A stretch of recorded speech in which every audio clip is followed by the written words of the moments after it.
શું થયું છે?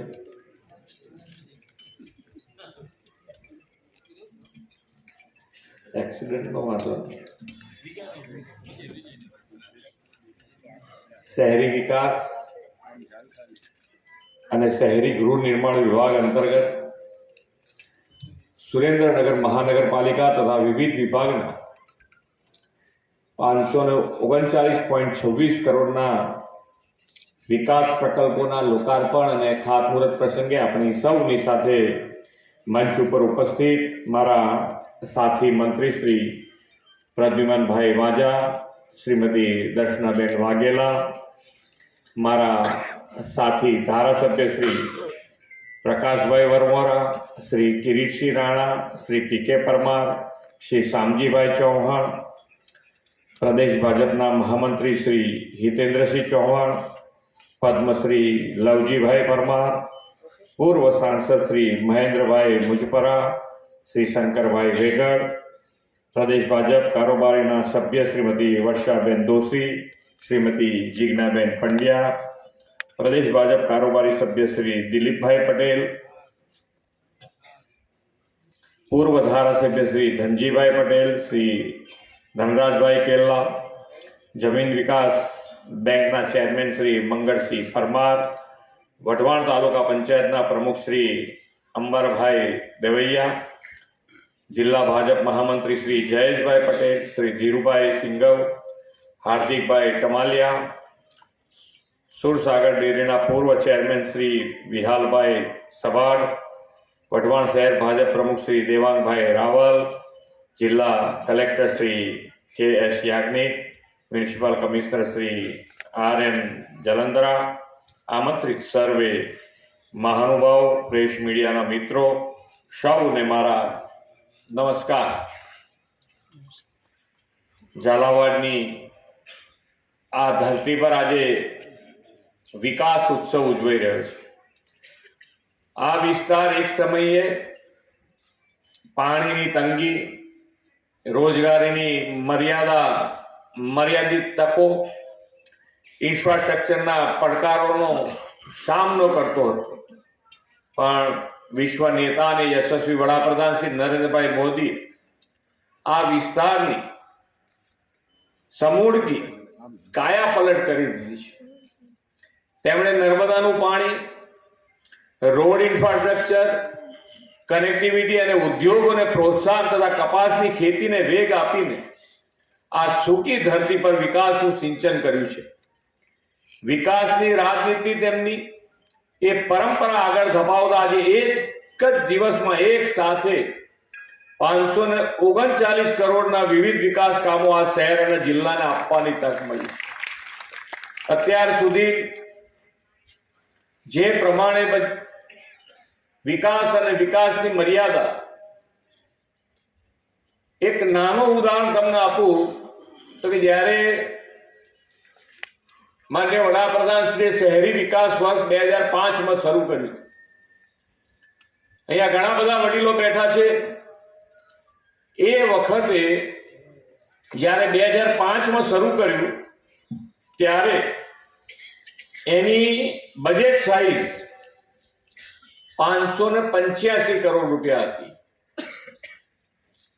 શહેરી વિકાસ વર્ષ જ્યારે 2005 શરૂ કર્યું ત્યારે 585 કરોડ રૂપિયા હતા. અને આજે જ્યારે આપણે ગયા વર્ષે 2025નું વર્ષ શહેરી વિકાસ વર્ષ ઉજવ્યું ત્યારે આપણું બજેટ 30,000 કરોડ રૂપિયા છે. 30,000 કરોડ. જે કામ તમારે જોઈએ એ કામ તમે આયોજનબદ્ધ રીતે, અત્યારે મહાનગરપાલિકા બની છે તો મહાનગરપાલિકામાં, જિલ્લામાં હોય તો જિલ્લામાં આપના ધારાસભ્ય સાથે બેસીને ક્રમબદ્ધ બનાવો તમે, તો મને નથી લાગતું કે તમારે 5 વર્ષમાં, 5 થી 7 વર્ષમાં જોઈતા બધા જ આયોજન પૂરા થઈ જાય એવું કામ છે. આટલું મોટું બજેટ છે, તમારે વાપરવાનું તમારે છે, પણ આયોજન દર વર્ષે આપણે બીપીએલ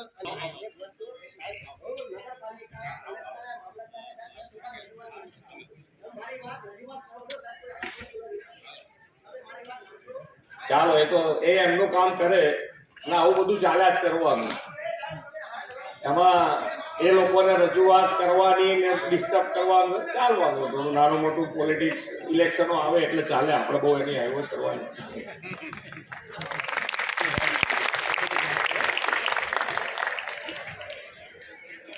આપણે આપણી વિકાસની રાજનીતિ કરવાની. આપણે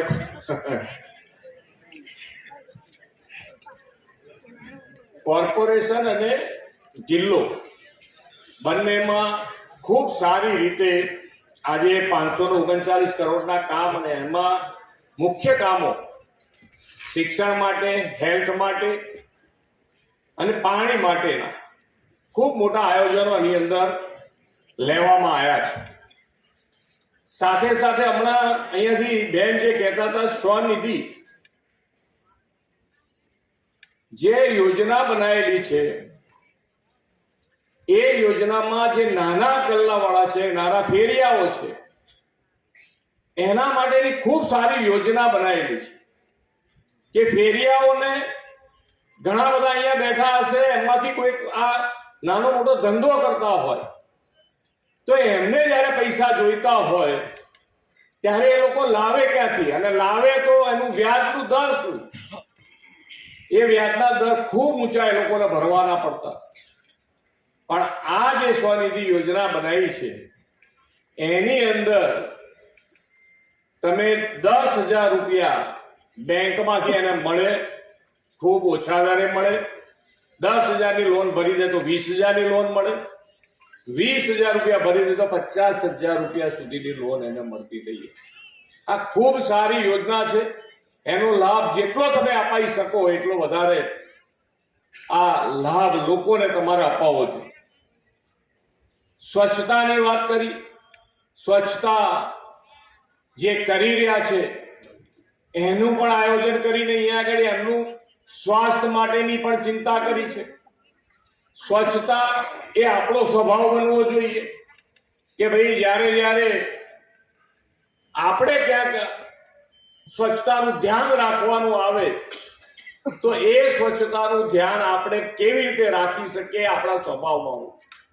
ઘણી વખતે આપણે ગાર્ડનમાં બેઠા હોય કે ક્યાંય પણ જાહેર સ્થળ ઉપર બેઠા હોય તો આજુબાજુ આપણે જોઈને આપણો વિચાર કરતા હોય છે સ્વચ્છતા માટે કે ભાઈ આજુબાજુ વાળા ક્યાંક પડીકું મૂકીને જતા રહે નાસ્તો કર્યા પછી, તો આપણે શું કરવાનું? પણ આપણે એની સામું જોયા વગર આપણે શું કરવાનું? આપણે આપણું પડીકું કચરા ડસ્ટબિનમાં નાખીએ તો જ એની અંદર મોટો બદલાવ આવી શકે. કોઈનું જોવાથી આપણને એ બદલાવ ના લઈ શકે. પણ જેટલા તમે સૌનો સાથ, સૌનો વિકાસ, સૌનો વિશ્વાસ, સૌના પ્રયાસ મંત્ર સાથે આપણે આગળ વધતા હોઈએ ત્યારે બધા તો સાથે મળીને કામ કરીએ. સ્વચ્છતા માટેનું કામ પણ જો ધ્યાન રાખીએ, આપણો સ્વભાવ બનાવીએ તો આપણું શહેર જે અત્યારે સ્વચ્છતામાં ધ્યાન રાખી રહ્યું છે એમાં ખૂબ મોટો બદલાવ આવી છે. આપણને બધાને એની અંદર રસ પડતો થઈ ગયો છે કે ભાઈ ના, સ્વચ્છતા આપણને બધાને ગમતી થઈ છે. પણ છતાંય ક્યાંક આપણે નાની મોટી આપણે જાતે ભૂલો કરી નાખીએ છીએ. આની અંદર આપણે સ્વભાવ બનાવીશું તો 100% મને વિશ્વાસ છે કે સ્વચ્છતામાં સુરેન્દ્રનગર ખૂબ સારી રીતે આગળ વધી શકશે. સ્વર્ણિમ સાહેબે 2010માં એક બીજી પણ યોજના બનાવી હતી, સ્વર્ણિમ જયંતિ મુખ્યમંત્રી શહેરી વિકાસ યોજના. એની અંદર પણ ખૂબ મોટું કામ થયું ને પાછલા 1.5 દાયકામાં 66,000 કરોડ રૂપિયા આપણે આપ્યા છે.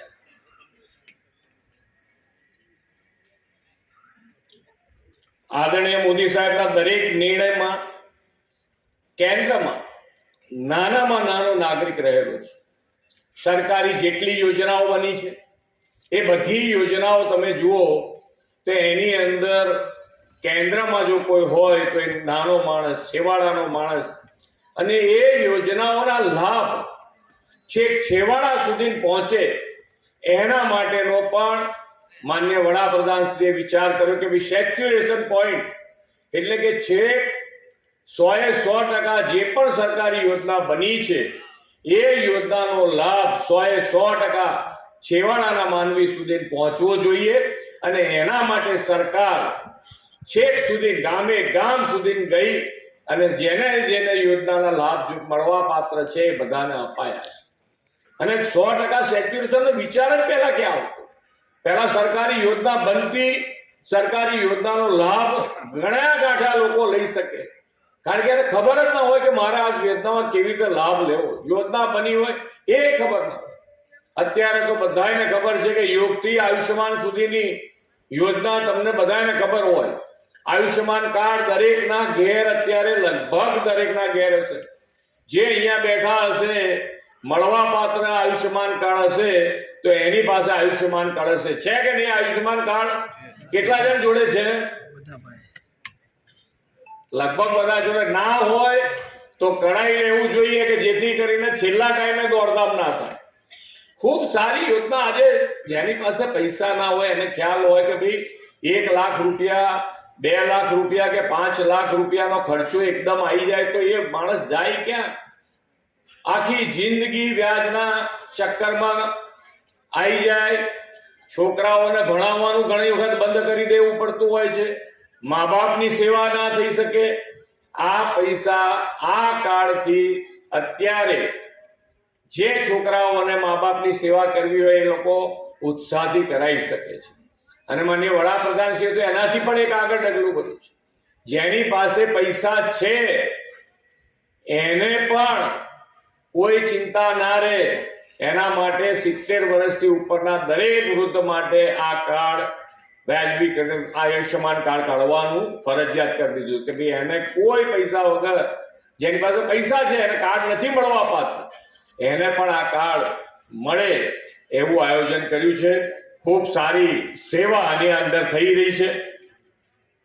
સુરેન્દ્રનગરમાં આજે જે પ્રકલ્પોની ભેટ મળી છે તેમાં પણ પાણી પુરવઠો, આરોગ્ય, શિક્ષણ, માર્ગ મકાન વિકાસના કામોથી સુરેન્દ્રનગર વઢવાણના નગરજનોને ઇઝ ઓફ લિવિંગને પ્રાથમિકતા આપવામાં આવી છે. અને સાથે સાથે અહીંયા રિવરફ્રન્ટ બની રહ્યો છે.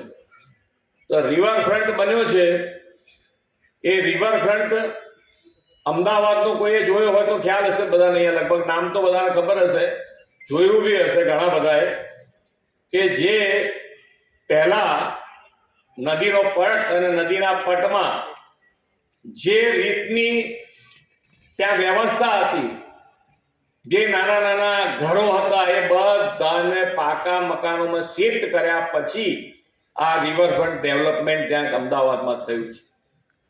ખૂબ સારું ડેવલપમેન્ટ થયું છે. અહીંયા પણ રિવરફ્રન્ટનું જે ડેવલપમેન્ટ થઈ રહ્યું છે, એક જેને કહેવાય કે શહેર અને જિલ્લા બંનેનું સારામાં સારું ફરવાલાયક સ્થળ જો બનશે તો આ રિવરફ્રન્ટ બનવાનું છે. વડાપ્રધાન શ્રી મોદી સાહેબનો દ્રઢ સંકલ્પ છે કે વિકાસનો લાભ અંતિમ વ્યક્તિને પણ મળે અને સેચ્યુરેશનનો એપ્રોચ સાકાર થાય એ માટે દરેકે દરેક જણ પ્રયત્ન કરે.